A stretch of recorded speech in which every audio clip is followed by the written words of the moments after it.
The Minotaur, a popular figure in Greek mythology, a half-bull, half-human that resides in the labyrinth of Crete. But how did the Minotaur come to exist, and what is the story behind the beast? Minos, the future king of Crete, was embroiled in a fierce competition with his brothers as to who would rule the island. In his desperation, Minos prayed to Poseidon, the god of the sea, to send him a snow-white bull as a sign, for no one would dare go against the word of the gods. In return, Minos was to sacrifice the beast in order to honor Poseidon for his gift. However, Minos had grown attached and could not do such a thing. Instead, he sacrificed one of his own, in the hopes that Poseidon would not notice the difference. This only served to anger Poseidon. As punishment, he made Minos' wife, Pasiphae, fall in love with the beast that he could not come to kill.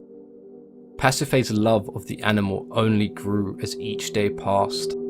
She had Daedalus, the master craftsman, build a hollow wooden cow, which she then climbed inside of in order to mate with the beast. And thus, the Minotaur was born. Pasiphae tried her best to nurse the monstrous offspring, but as it grew older, it became more ferocious and uncontrollable. Its only form of sustenance came from that of devouring humans.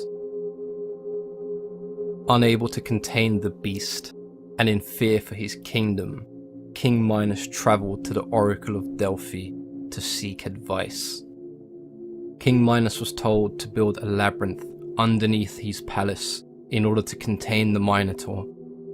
Upon his return, King Minos asked Daedalus and his son Icarus to build a labyrinth capable of holding the beast. King Minos' only son travelled to Athens to take part in the Athenian Games. There are some who believe he was killed during the games, as the Athenians were jealous of his skill and prowess. And there are others who believe that King Aegeus of Athens ordered the boy to kill the Minotaur, and as a result of his failure was killed by his half-brother. Upon hearing the news that he had just lost his only male heir, Minos was furious and waged war with Athens. Upon consulting the oracle, King Aegeus of Athens gave in to the demands of King Minos. Every year, Athens would send 7 boys and 7 girls to be sacrificed to the Minotaur as punishment for the death of his son. During the 3rd year of tribute, King Aegeus' son, Theseus, volunteered to go to Crete and to kill the Minotaur himself, thus ending the plague brought upon Athens. Theseus promised his father that on return he would hoist white sails if he was successful, and the crew would fly black sails if he had been killed. Upon arrival, both of Minos' daughters, Ariadne and Phaedra, fell deeply in love with Theseus. Unable to deal with the idea that Theseus could be killed by her half-brother, Ariadne went to Daedalus and begged and pleaded for him to tell her how to escape the labyrinth. Before entering the labyrinth, Ariadne handed Theseus a ball of string for him to find his way back after he had killed the Minotaur. After searching for some time, Theseus found the beast and awoke him from his slumber. Eventually he managed to overpower the beast and stab him in his throat, fatally wounding him. In some variations of the tale, Theseus killed the beast with his bare hands. Once the beast had been slain, Theseus used the ball of string given to him to find his way out of the labyrinth and return to Phaedra and Ariadne. They soon left and set sail for Athens. As they journey back to Athens, Theseus abandons Ariadne on the island of Naxos, as it was always his intention to marry Phaedra.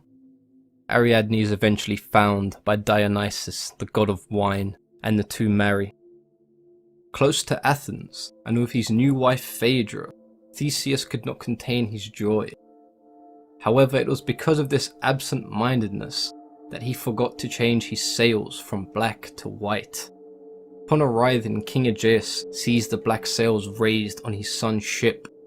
Overcome with grief, he leaps off the cliff, killing himself. Theseus is now set to become the new Athenian king. And that concludes the tale of the Minotaur. If you've enjoyed this video, then please go ahead and leave it a like, as that helps a lot. If you'd like to discuss the story, or even suggest a topic that I can talk about in a future video, then please go ahead and leave it in the comments, and I'll get back to you. If you feel like I've earned your subscription, then hit that subscribe button and stay tuned for the next video.